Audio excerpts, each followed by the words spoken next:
High everyone, welcome to my channel English গাইস্টার। Friends, আজকে আমরা হিস্ট্রি অফ ইন্ডিয়া সম্পর্কে পড়ব। তো এটা ইলাস্ট্রেটেড, তোমাদের বইটার নামটা একটু দেখিয়ে দেই।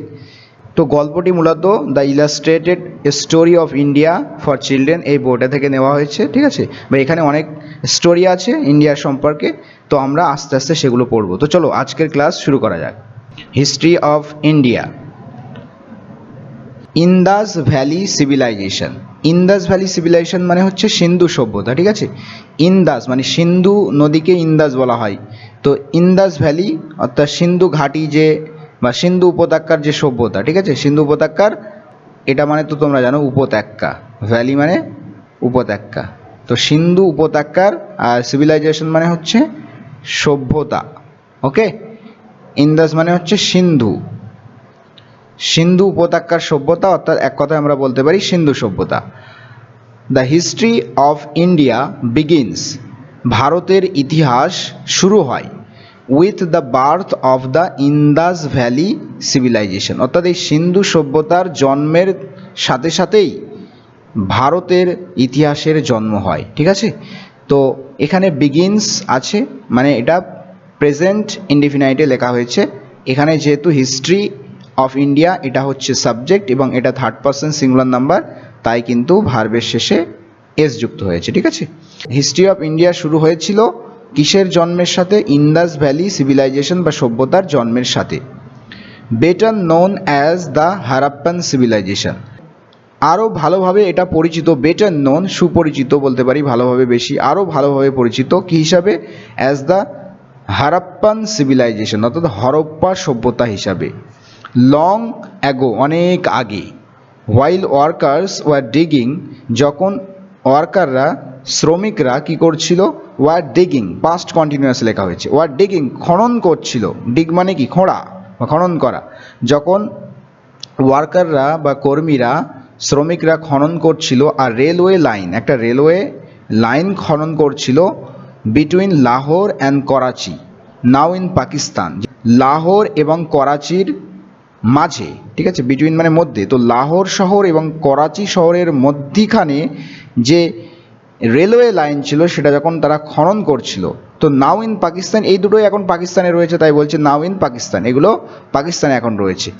দে ফাউন্ড, তারা খুঁজে পেয়েছিল সে ওয়ার্কাররা, সাম ব্রিক্স অফ গুড কোয়ালিটি, অর্থাৎ ভালো কোয়ালিটির, গুড কোয়ালিটির, ভালো মানের কিছু ইট খুঁজে পেয়েছিল। ব্রিক্স মিন্স ইট। What they did not realise, যেটা তারা রিয়েলাইজ করতে পারেনি। হোয়াট, যা, দে ডিড নট রিয়েলাইজ, তারা রিয়েলাইজ বা উপলব্ধি করতে পারেনি, বুঝতে পারেনি। ওয়াজ, ছিল, সেটা কি ছিল? That this bricks were about 3000 years old, যে এই ইটগুলো ছিল প্রায় 3000 বছরের পুরানো। ঠিক আছে, তো যেটা তারা উপলব্ধি করতে পারেনি, এখানে দেখো what they did not realise, এই অংশটুকু কিন্তু ক্লজ।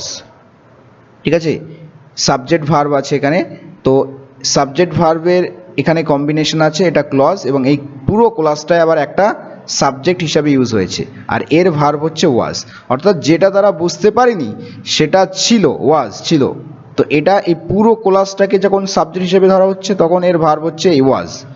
আবার এর ভিতরে, এই ক্লজের ভিতরে সাবজেক্ট আছে, দেখো সাবজেক্ট দে মানে হোয়াট দে, আর ডিড নট রিয়েলাইজ এটা হচ্ছে ভার্ব, যেহেতু এখানে নেগেটিভ করা হয়েছে তাই ডিড নট আনা হয়েছে। তো what they did not realise, যেটা তারা উপলব্ধি করতে পারেনি, বুঝতে পারেনি, ওয়াজ, সেটা ছিল দ্যাট, যে this bricks were about, about মানে এখানে প্রায়, যে এই ইটগুলো ছিল প্রায় 3000 বছরের পুরানো। ওকে, লেটার পরবর্তীতে, when the area was dug out, আর পরবর্তীতে যখন এই এরিয়াটা খোঁড়া হলো, খনন করা হলো, ঠিক আছে, ডাগ আউট করা হলো, প্যাসিভে লেখা হয়েছে, the archaeological department of India, তো ভারতের যে প্রত্নতাত্ত্বিক বিভাগ, ঠিক আছে, আর্কিওলজিক্যাল ডিপার্টমেন্ট হচ্ছে প্রত্নতাত্ত্বিক বিভাগ, তো ভারতের প্রত্নতাত্ত্বিক বিভাগ আনাদ করা মানে find something in the ground by digging, ঠিক আছে, খুঁড়ে কোনো কিছু আবিষ্কার করা, খুঁজে পাওয়া। ঠিক আছে, তো আনাদ করেছিল, আবিষ্কারই বলতে পারি, আবিষ্কার করেছিল, খুঁজে পেয়েছিল, the ruins of the 2 old সিটিজ। Ruins মানে হচ্ছে ডেব্রি, রুইন মানে কি? ডেব্রি, তো ধ্বংসাবশেষ যেটাকে বলা হচ্ছে, ruins of the two old cities, দুটো পুরানো শহরের ধ্বংসাবশেষ আবিষ্কার করতে পেরেছিল বা করেছিল এই আর্কিওলজিক্যাল ডিপার্টমেন্ট অফ ইন্ডিয়া। তো এই দুটো সিটির নামও বলে দেওয়া হচ্ছে, নেমড, নামীয়, কি নামীয় বা কি নামক, মহেঞ্জোদারো অ্যান্ড হরপ্পা।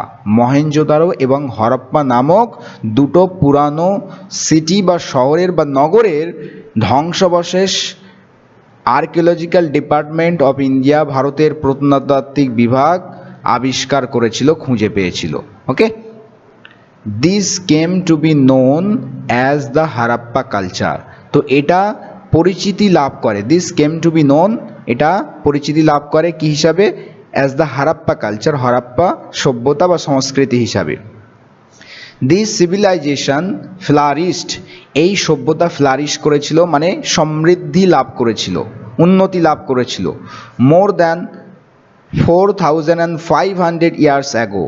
তো এই 4500 বছর পূর্বে, মানে তারও আগে, মোর দ্যান মানে কি বেশি, তো 4500 বছরেরও বেশি বছর আগে।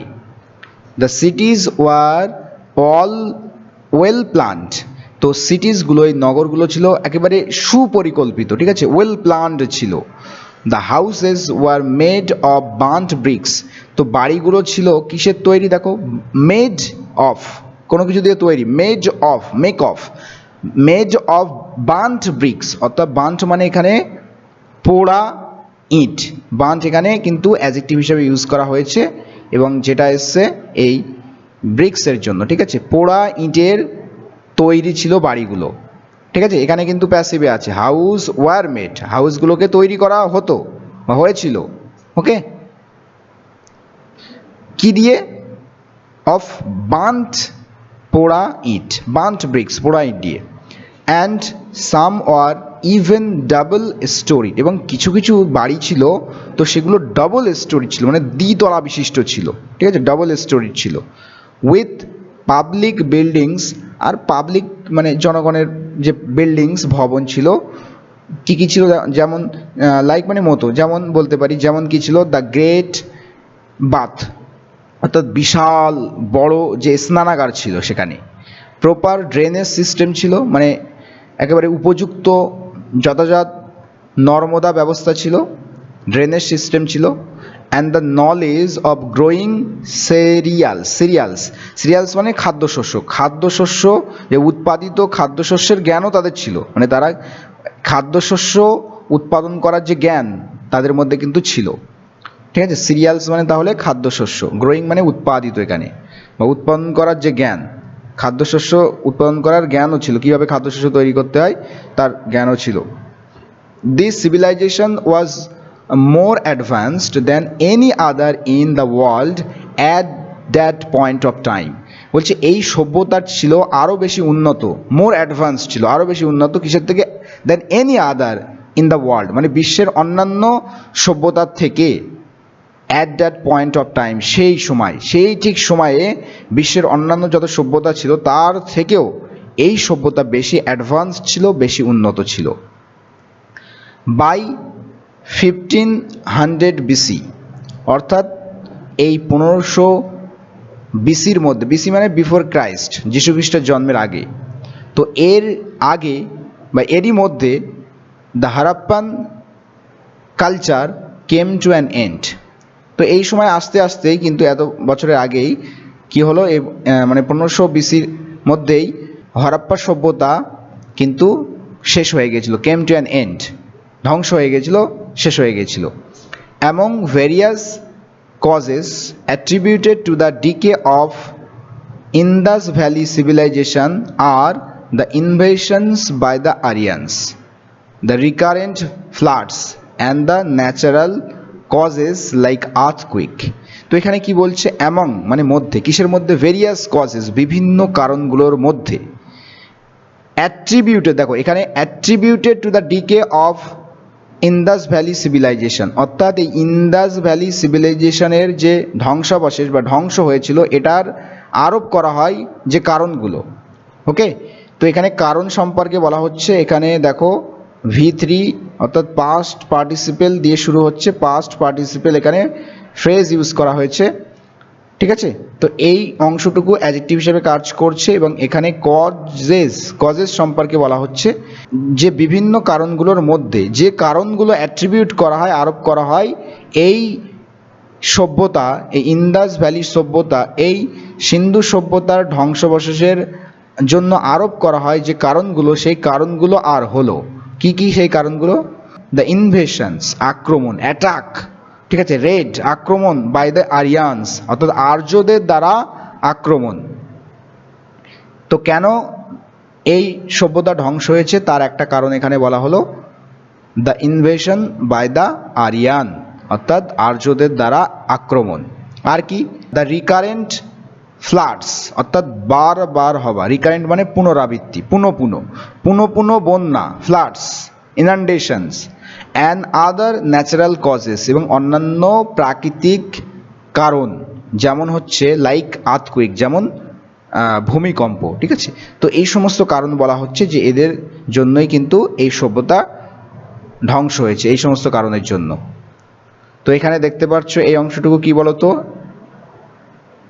দেখো এখানে আয়তাকার একটা জলাশয় রয়েছে, এটাকেই বলা হচ্ছে মূলত গ্রেট বাথ বা বিশাল স্নানাগার, বড় স্নানাগার, ঠিক আছে। তো এখানে কি বলা হচ্ছে দেখো, পড়ো। The great bath, did you know, তুমি কি জানতে, কি জানতে? দ্য গ্রেট বাথ, এই যে গ্রেট বাথ বিশাল যে স্নানাগার, সিচুয়েটেড যেটা অবস্থিত, ইন দ্য সিটাডেল মানে সিটাডেলে অবস্থিত এই বিশাল স্নানাগার ওয়াজ ছিল আ ইউনিক স্ট্রাকচার, একটা অনন্য একটা স্ট্রাকচার ছিল, মানে একটা পরিকাঠামো ছিল, ইন মহেঞ্জোদারো, এটা ছিল মহেঞ্জোদারোতে, এই শহরে ছিল। দিস ওয়াজ অ্যান অবলাং বেদিং, আচ্ছা অবলাং মানে হচ্ছে আয়তাকার, ঠিক আছে, এরকম টাইপের অবলাং আয়তাকার বেদিং পুল ছিল, পুল মানে এখানে জলাশয়, ঠিক আছে। তো স্নানাগার টাইপের জলাশয় ছিল, যেটার দেখো এও বলে দেওয়া হলো, ঠিক আছে, মানে 39x23 ফিট কিন্তু এর এরিয়া ছিল, মানে এই দিকে ছিল, এই লম্বার দিকে ছিল 39 ফিট, আর এই চওড়ার দিকে ছিল, মানে প্রস্থর দিকে ছিল 23 ফিট, ঠিক আছে। আর এর গভীরতা কতটা ছিল? এর গভীরতা যদি দেখা হয়, সেই গভীরতাটা কত ছিল?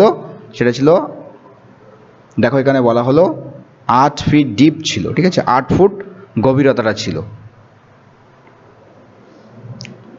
আর একটা কি বলা হচ্ছে দেখো এখানে, ডিড ইউ নো, তুমি কি জানতে, কি সম্পর্কে বলা হচ্ছে দেখো, দ্য লিটারাল মিনিং মানে আক্ষরিক অর্থ অব দ্য মহেঞ্জোদারোর আক্ষরিক অর্থ ইজ হলো মাউন্ড অব দ্য ডেড, অর্থাৎ মৃতের স্তূপ। মাউন্ড মানে হচ্ছে স্তূপ, মৃতের স্তূপ। মহেঞ্জোদারো শব্দের অর্থ কি? মৃতের স্তূপ। তারপরে দেখো বেদিক সিভিলাইজেশন, অর্থাৎ বেদিক সভ্যতা। The Vedic civilization is the earliest civilization in the history of ancient India. তো বেদিক সভ্যতা ছিল মানে আর্লিয়েস্ট বা সবথেকে প্রাথমিক যে সভ্যতা in the history of ancient India, প্রাচীন ভারতের ইতিহাসে। এনশিয়েন্ট মিন্স প্রাচীন, প্রাচীন ভারতের ইতিহাসে সবথেকে আগের, সবথেকে আর্লিয়েস্ট সভ্যতা ছিল এই Vedic civilization. It is associated with the coming of Aryans, আর এটা হচ্ছে সংযুক্ত, অ্যাসোসিয়েটেড উইথ, কিসের সাথে সংযুক্ত? The coming of Aryans, Aryan বা আর্যদের আগমনের সাথে সম্পর্কিত। It is named after the Vedas, আর এটা নামকরণ করা হয়েছে বেদের নাম অনুযায়ী, বা বেদের নাম থেকেই এর নামকরণ করা হয়েছে। The early literature of the Hindu people, তো এখানে বেদার সম্পর্কে বলা হলো যে এগুলো হচ্ছে আর্লি লিটারেচার, মানে প্রাথমিক যে পুরানো লিটারেচার, সাহিত্য হিন্দু মানুষদের, ঠিক আছে, হিন্দু মানুষদের হচ্ছে প্রাথমিক এগুলো সাহিত্য ছিল, লিটারেচার ছিল। The Aryans who are believe to have come from the plains of central Asia lived, দেখো এখানে আরিয়ানস হচ্ছে সাবজেক্ট, এর ভার্ব এসছে দেখো একদম নিচে সেকেন্ড ফর্মে লেখা হয়েছে। তো এখান থেকে এই পর্যন্ত, অর্থাৎ এই কমা থেকে এই কমা পর্যন্ত যে অংশটুকু বর্ণনা করা হলো তা হলো কিন্তু অ্যাডিশনাল ইনফরমেশন, যেটা এই আরিয়ান সম্পর্কে বলা হলো, যে আরিয়ানস হু আর বিলিভড, যাদেরকে বিশ্বাস করা হয়, যাদেরকে মানা হয়, যাদেরকে ধরে নেওয়া হয় যে টু হ্যাভ কাম, যে তারা এসেছে from the plains of central Asia, অর্থাৎ এই মধ্য এশিয়ার সমভূমি থেকে তারা এসেছে। তো সেই আরিয়ানস বা আর্যরা লিভড, বসবাস করত, ইন ট্রাইবস, অর্থাৎ গোষ্ঠীতে গোষ্ঠীতে বসবাস করত, ঠিক আছে। অ্যান্ড স্পোক, এবং কথা বলতো, স্পিকের সেকেন্ড ফর্ম সংস্কৃত, সংস্কৃত ভাষায় কথা বলতো তারা। They settled along the Indus river, আর তারা কিন্তু সেটেল করেছিল, অর্থাৎ তারা কিন্তু বসবাস বা বসতি স্থাপন করেছিল অ্যালং দ্য ইন্দাস রিভার, অর্থাৎ এই সিন্ধু নদী বরাবর তারা কিন্তু তাদের বসতি স্থাপন করেছিল, তারা সেটেলড হয়েছিল। অ্যাট ফার্স্ট, প্রথমে, অ্যান্ড লেটার, এবং পরবর্তীতে, moved on to the Ganges, আর তারপরে তারা এই গাঙ্গেস ভ্যালি, অর্থাৎ গঙ্গা যে উপত্যকা, সেদিকে তারা আস্তে আস্তে মুভ করেছিল, সেদিকে চলে গিয়েছিল। তাহলে প্রথমে তারা ইন্দাস ভ্যালির যে নদী বরাবর, নদীর বলতে পারি একেবারে তীরে বসবাস করত, তারপরে আস্তে আস্তে তারা গঙ্গার ভ্যালির দিকে মুভ করে, সেদিকে চলে যায়। In addition to their language, তো তাদের এই ভাষার ছাড়াও, ইন অ্যাডিশন টু মানে অতিরিক্ত বা ছাড়াও, এটা ছাড়াও, তো তাদের ভাষা ছাড়াও দ্য আরিয়ানস ব্রট, তো আরিয়ানরাও এনেছিল, ঠিক আছে, ব্রিং এর সেকেন্ড ফর্ম, দেয়ার গডস, তাদের ঈশ্বরগুলোকেও এনেছিল, উইথ দেম, তাদের সাথে, টু ইন্ডিয়া, ভারতে।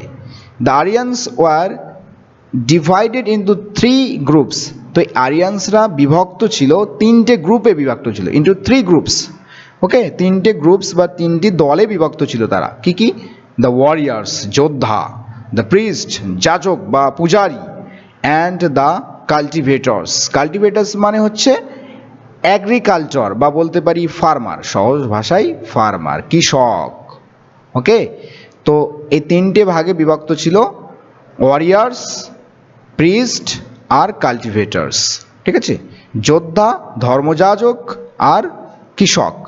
This divisions was on the basis of their occupations and not birth, বলছে এই যে ডিভিশনটা ছিল, এই যে বিভাগ ছিল, ওয়াজ অন দ্য বেসিস, ভিত্তি, কিসের উপরে ভিত্তি করে? On the basis of their occupation, occupation মানে পেশা, প্রফেশন, তাদের এই প্রফেশন, অকুপেশন, পেশার উপরেই, তাদের পেশার উপরে ভিত্তি করেছিল এই বিভাগটা।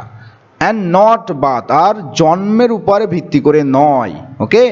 ডিউরিং দিস পিরিয়ড, আর এই পিরিয়ডের সময়, এই পর্যায়েই, a new religion called Hinduism emerged, একটা নতুন ধর্ম, আ নিউ রিলিজিয়ান, একটা নতুন ধর্ম নামক, কি নামক? হিন্দুইজম নামক, অর্থাৎ হিন্দু ধর্ম নামক একটা নতুন ধর্ম কিন্তু এমার্জ হয়েছিল, মানে আবির্ভূত হয়েছিল।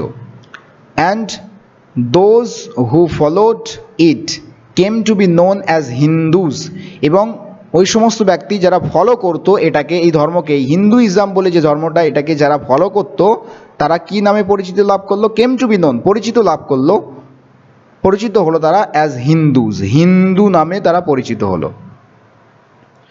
তো এখানে ছবিতে দেখানো হলো, দেখো, ক্ষত্রিয়, এখানে সেনাদেরকে বলা হচ্ছে ক্ষত্রিয় বা ক্ষত্রিয়, বৈশ্য অর্থাৎ ব্যবসায়ী, বিজনেসম্যানদের, সেলারদের, ব্রাহ্মণ, এখানে দেখতে পাচ্ছ পূজারী, ধর্মযাজক, শূদ্র, একদম খেটে খাওয়া শ্রমিক ব্যক্তিদেরকে বোঝানো হচ্ছে, আনটাচেবল, একদম অস্পৃশ্য, যাদেরকে মানে একেবারে স্পর্শ করাও পাপ, যেন, যেটা জাতিগত যে বৈষম্য রয়েছে, ঠিক আছে, দেখতেই পাচ্ছ এখানে আনটাচেবল, ঠিক আছে, আছে। অ্যাজ টাইম পাস্ট, সময় অতিক্রম করার সাথে সাথে, যখনই সময় অতিক্রম করলো, দেয়ার ওয়ার চেঞ্জেস, পরিবর্তন হলো, ইন সোসাইটি, সমাজে, সমাজে পরিবর্তন দেখা দিল।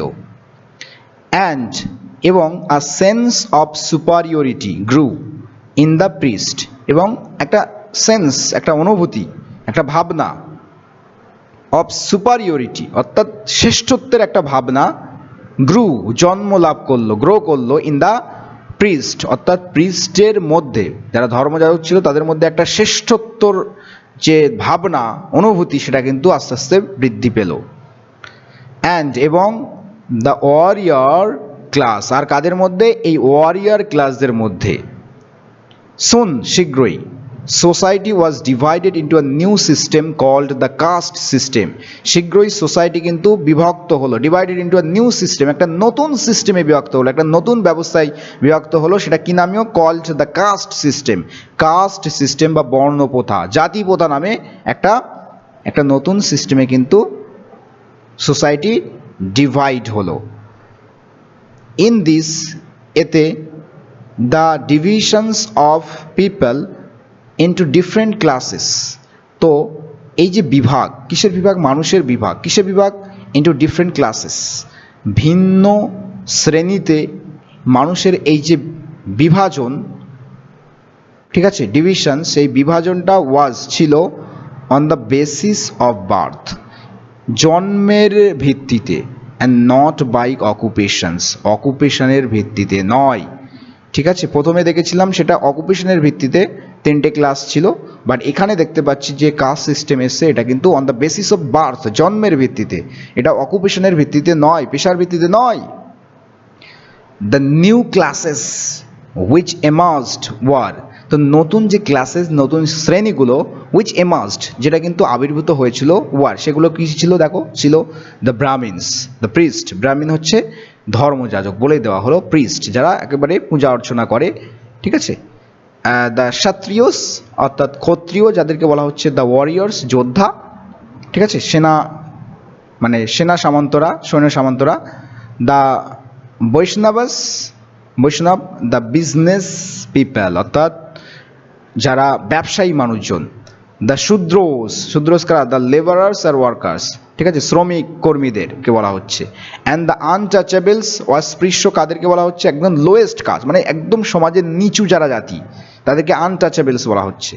The caste system was rigid, আর এই বর্ণ প্রথাটা ছিল একদম কঠিন ছিল, করা ছিল। অ্যান্ড দিস ডিভিশনস, এবং এই বিভাজন অফ সোসাইটি, সমাজের এই বিভাজন ছিল ভেরি শেমফুল, খুবই লজ্জাজনক। As it promoted the believe, কেননা এটা প্রমোট করে থাকে, প্রচার করে থাকে এই বিশ্বাস যে সাম হিউম্যান বিইংস আর বেটার দ্যান আদার্স, কে কিছু মানুষ অন্যের থেকে বেশি ভালো, ঠিক আছে, বেটার, শ্রেষ্ঠতর। ওকে, সমাজের এই যে বিভাজন, এটা কিন্তু খুবই লজ্জাজনক ছিল। কেন না এটা প্রমোট করে থাকে এই বিলিভ, এই বিশ্বাস যে কিছু মানুষ হচ্ছে বেটার অন্যদের তুলনায়। Most of the informations about the Aryan's is found, তো এই ইনফরমেশনের বেশিরভাগটাই অ্যাবাউট দ্য আরিয়ানদের সম্পর্কে ইনফরমেশনের বা তথ্যের বেশিরভাগটাই ইজ ফাউন্ড, পাওয়া যায়, in the books called Vedas, অর্থাৎ বেদাস নামীয় বইগুলোতে পাওয়া যায়, বেদ নামীয় বইতে পাওয়া যায়। Which are the oldest books, যেগুলো ছিল সবথেকে পুরানো বই, ইন দ্য ওয়ার্ল্ড, বিশ্বে। অ্যান্ড আর রিটেন্ড, এবং লেখা হয়েছিল বা লেখা হয়, ইন সংস্কৃতে লেখা হয়। অলসো, এছাড়াও, during the time of the Aryan's, এবং আর্যদের সময়ে, 2 অফ দ্য গ্রেটেস্ট এপিক্স, অর্থাৎ দুটো যে মানে মহান যে কাব্য, ঠিক আছে, এপিক মানে হচ্ছে কাব্য, দুটো মহান কাব্য কিন্তু Ramayana and Mahabharata were written, মানে রামায়ণ এবং মহাভারত কিন্তু লেখা হয়েছিল, ঠিক আছে। তো এছাড়াও আর্যদের সময়েই কিন্তু দুটো বিশাল মহান কাব্য রামায়ণ এবং মহাভারত ওয়ার রিটেন লেখা হয়েছিল, প্যাসিভে লেখা হয়েছে, ঠিক আছে, ওয়ার রিটেন লেখা হয়েছিল। তো বন্ধুরা, এটাই ছিল মূলত আজকের পাঠের অংশ। আমরা পরের দিন থেকে বুদ্ধিস্ট এরা থেকে পড়বো, ঠিক আছে। খুবই ভালো লাগবে তোমাদের, আশা করি ইতিহাস সম্পর্কে জানতে পারবে এবং সাথে সাথে তোমরা ইংরাজি শিখতে পারছো, রিডিং স্কিল আস্তে আস্তে ইমপ্রুভ হবে এবং বিভিন্ন ধরনের যে লেখা তার সাথে তোমরা কিন্তু পরিচিত হতে পারবে। তো চলো, নেক্সট ক্লাসে দেখা হচ্ছে। সবাই ভালো থেকো, সুস্থ থেকো। Thank you friends.